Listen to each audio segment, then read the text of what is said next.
Legenda Gunung Sindoro dan Sumbing. Sindoro dan Sumbing adalah dua nama gunung yang berdiri gagah di Wonosobo. Dua gunung ini bagaikan saudara kembar, kakak beradik. Terlihat dari posisi mereka yang memang sangat berdekatan. Apalagi jika kita berada di daerah Gledung, perbatasan Wonosobo Temanggung. Di situ kita dapat berada di lembah antara kedua gunung. Kedua gunung ini juga seperti senjata atau tameng Wonosobo. Makanya Wonosobo punya satu kata simbol yang terpampang di tiap gapura perbatasan, yaitu Pusakaning Dwi Punjaka Jawi. Artinya dua senjata yang berbeda dalam satu wilayah, yaitu Wonosobo. Berawal dari kisah sepasang suami istri, mereka hidup sebagai seorang petani yang hidupnya selaras dengan ritme alam perdesaan. Pagi diawali dengan mencangkul, bercocok tanam, siang melepas sepenggalah sinar matahari, istirahat sejenak. Sore menjelang, tiba saatnya untuk pulang ke rumah. Demikian roda dinamika kehidupan setiap hari, nyaris tanpa perubahan. Mereka mempunyai dua orang anak laki-laki. Keduanya mempunyai watak yang saling bertolak belakang. Anak yang pertama bersikap kasar, sombong, angkuh, bertindak tanpa dipikirkan terlebih dahulu, dan berwajah buruk dengan sobekan di bibir. Sedangkan anak yang kedua mempunyai sikap yang halus, berbudi luhur, patuh, bijaksana, dan berwajah rupawan. Suatu saat mereka berdua diberikan tugas oleh kedua orang tuanya untuk pergi ke ladang membantu mereka bercocok tanam. Walaupun berangkat mereka sama-sama, namun rupanya sang kakak dengan berat hati menjalankannya.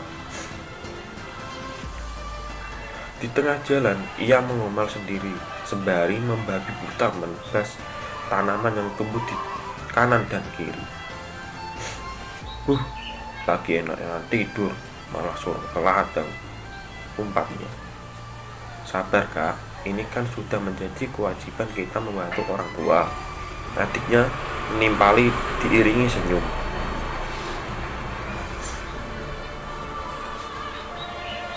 Kamu gak tahu apa? Aku ini capek. Kalau tiap hari harus mondar mandir ke ladang terus-terusan. Sabar kak, ya daripada di rumah males-malesan. Gini kan itu olahraga, kata adiknya yang tak digubris sama sekali. Sampai di ladang, sang adik dengan segera bergegas mengerjakan apa yang seharusnya dilakukan, seperti mencakuli tanah, mencabuti gulma-gulma yang bertumbuhan. Sementara si kakak hanya mondar-mandir keliling ladang untuk mencari buah-buahan. Kesehariannya setiap ada perintah dari orang tua mereka, sang kakak hanya bersantai-santai saja, melihat adiknya dengan tekun menggarap ladang. Hingga suatu ketika, tanpa sepengetahuan mereka, ternyata sang ayah dari tadi mengawasi mereka. Dan sang ayah jadi tahu, ternyata hanya satu anak yang bekerja, sedangkan yang satunya malah malas-malasan. Diamati oleh sang ayah ini selama 7 hari berturut-turut, dan hasilnya tetap sama. Sang adik yang bekerja keras dan si kakak hanya bermalas-malasan. Mengetahui hal ini, ayahnya sangat marah dan dengan serta-merta menampar dan memukul si kakak, hingga bibirnya yang sedang sakit tambah sakit sampai merobek berdarah.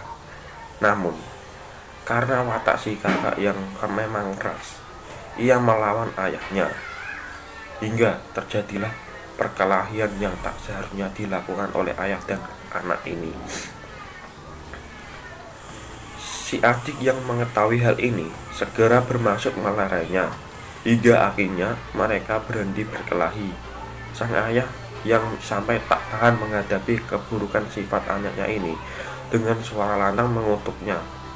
Sungguh biadab tabiatmu, wahai Sumbing. Ayah tidak bisa memaafkan kekelakuanmu. Ini sudah keterlaluan. Ayah kutuk kamu menjadi gunung. Sumpah ayah, sembari menegakkan tangannya ke langit. Langit yang semua terang menerang tiba-tiba menjadi gelap. Gumpalan awan berkumpul dan tiba-tiba kilat menyambar si Sumbing. Ketika Sumbing hilang, berganti sebuah bukit yang kemudian terus berkembang menjadi sebuah gunung, dan kutukan sang ayah ternyata jadi kenyataan. Namun, walau telah menjadi gunung, ternyata Sumbing masih angkuh dengan sikapnya. Ia mengeluarkan lava panas dari mulutnya terus-menerus, hingga banyak sekali lembah yang terbentuk sebagai akibat lava tersebut. Ayah, jika begini terus, tentunya ini akan berbahaya ayah. Izinkanlah Ananda untuk menemani dan menjaga kemarahan Kanda Sumbing, kata si adik pada ayahnya. Tapi bagaimana nanti nasib kamu, Doro, jika kamu malah kalah dari kakakmu itu? Jawab ayahnya. Tidak ayah, jika engkau akan pulang menjadi sebuah gunung, maka aku yakin aku akan bisa menghentikan kemarahan Kanda Sumbing. Baiklah, jika memang ini keputusanmu, maka ayah sangat berterima kasih sekali padamu, Doro. Jagalah dan temanilah kakakmu. Jangan biarkan dia murka lagi. Nanti bisa membahayakan orang-orang yang tak berdosa. Baiklah, wahai Tuhan, izinkan anakku Doro juga menjadi gunung atas izinmu. Dan tiba-tiba cahaya putih dari langit menyilaukan mata sang ayah hingga ia menutupkan matanya, dan ketika terbuka, ia mendapati sebuah gunung yang bagus, hijau, kebiruan, tepat di samping gunung yang Sumbing atau berlubang di puncaknya. Sejak itulah terjadi dua gunung jelmaan dua anak petani, yang kemudian dinamai Gunung Sumbing. Dalam Jawa, Sumbing artinya sobek mulutnya, dan memang jika dilihat dari arah Wonosobo bagian timur, gunung ini berlubang di tempat puncaknya. Dan satunya Gunung Sindoro. Doro dalam Jawa berarti budi baik, bijaksana, dan lembut.